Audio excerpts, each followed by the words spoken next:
Hi ladies and gentlemen, the morning that I'm recording this is February 6th, 2017.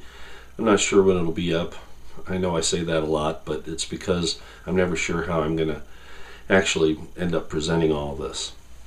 My subject today is the Bunkerville, Nevada Bundy Ranch standoff of 2014 because, as I said in the last video, the trials are starting now in that whole situation. And there are a few things I wanted to say about it. Some of this is conjecture, some of it's facts, some of it's, a synthesis of the two. But I think it's important to bring up. So here we go. It's interesting that the FBI actually even got involved in this. I'm not certain if the local sheriff asked them to come in or whatever, but there's some really important issues to look at here. This was a monumental, epic confrontation between good, hardworking, loyal Americans with a rogue federal agency that has been trying to steal land for the UN, Agenda 21, and politicians like Clinton and Reid all over the country. We know about Uranium-1. We know that the solar farm that Reid was supposedly going to try to put in that area of Nevada near the Bundy Ranch, which itself would have been dangerous to the tortoise that the BLM was claiming was endangered. And I'll get back to the FBI in a minute.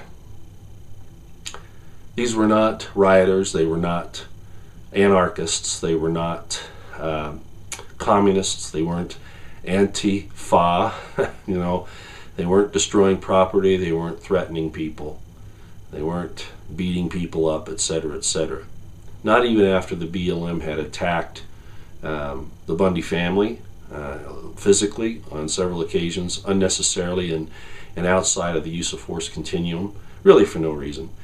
The BLM had put up sniper positions around there even before the rest of the demonstrators got there, threatening the family, pointing those weapons at women and children. And there are other things that happened. But where I want to go is here. Apparently, well, let me say this first.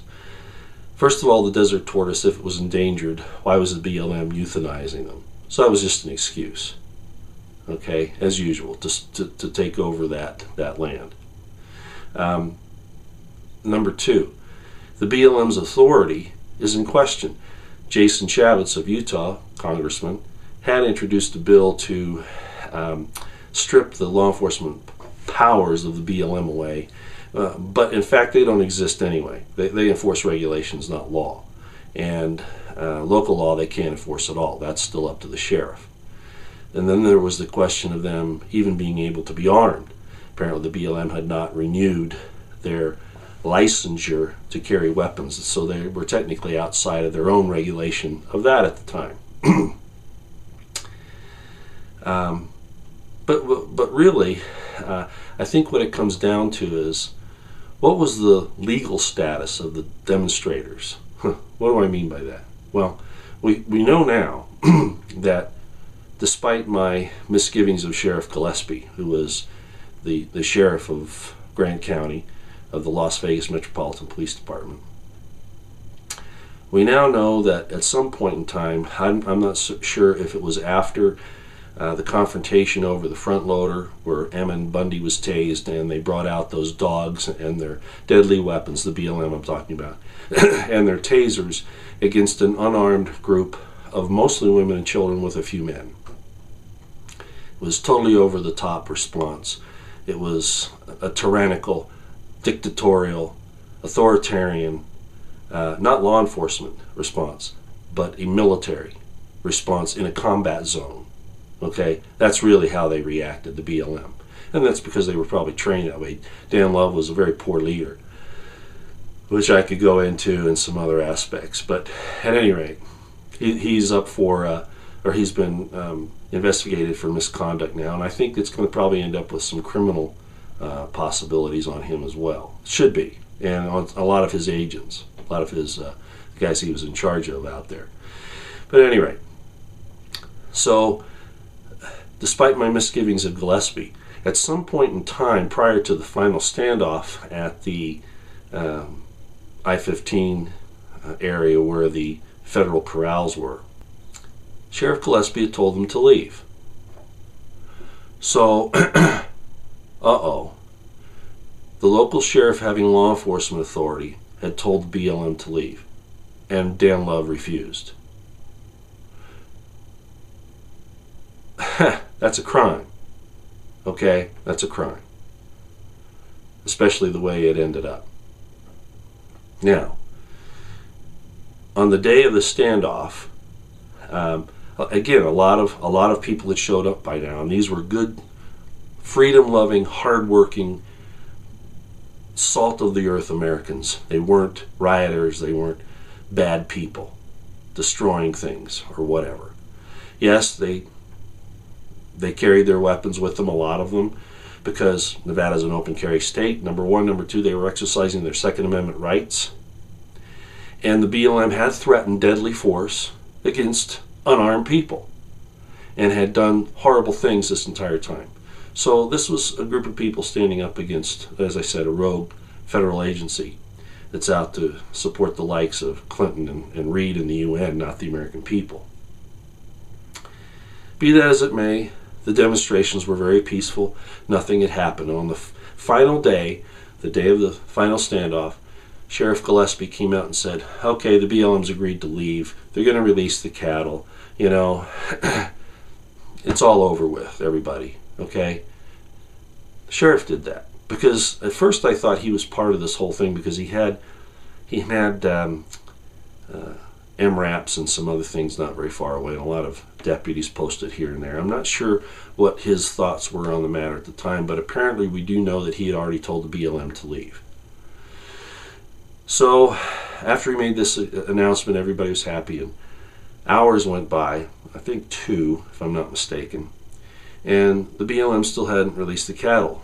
Bundy had sent over some cowboys to wait for the cattle to be released through the wash, and it didn't happen, and they called back and said, well, they're not doing it. So Bundy finally said, okay, everybody, if you go over there and demonstrate. So they did. Now, apparently there were, well, not apparently, there were a lot of armed people that went over there, again, exercising their Second Amendment rights. And I want to point out again, the sheriff had already told BLM to leave. Are these people now de facto deputies of the sheriff, enforcing an order that he had already given the BLM? They weren't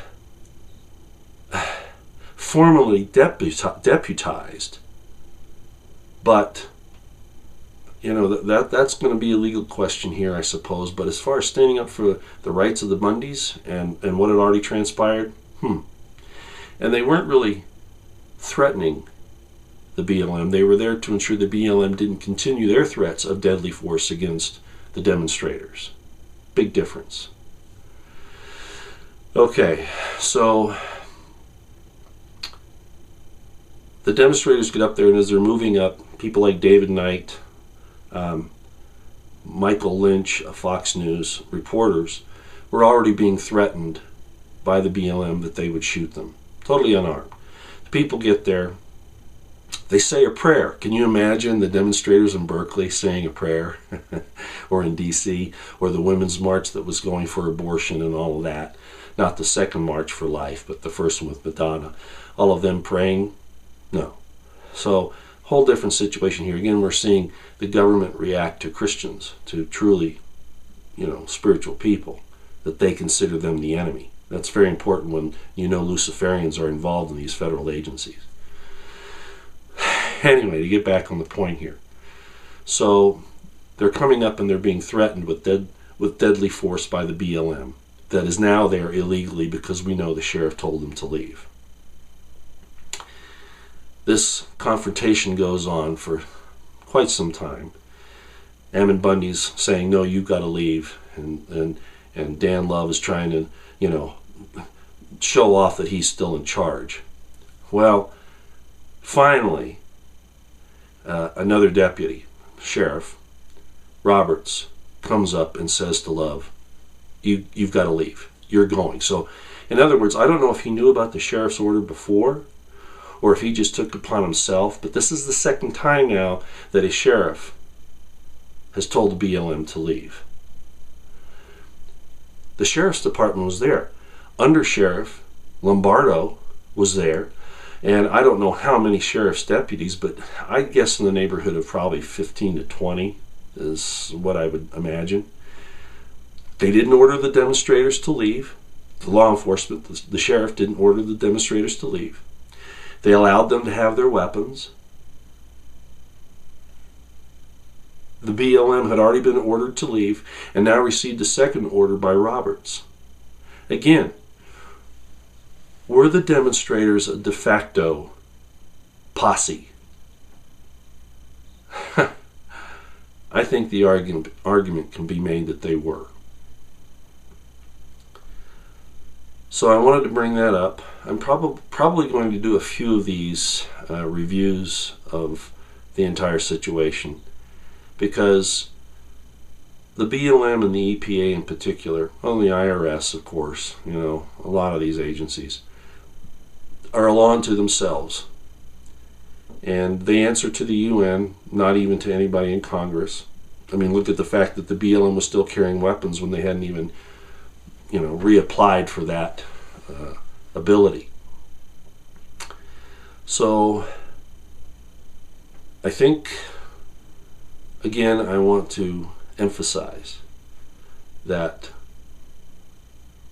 what I saw there in Bunkerville was the American people basically upset and finally saying, federal government, you've gone too far.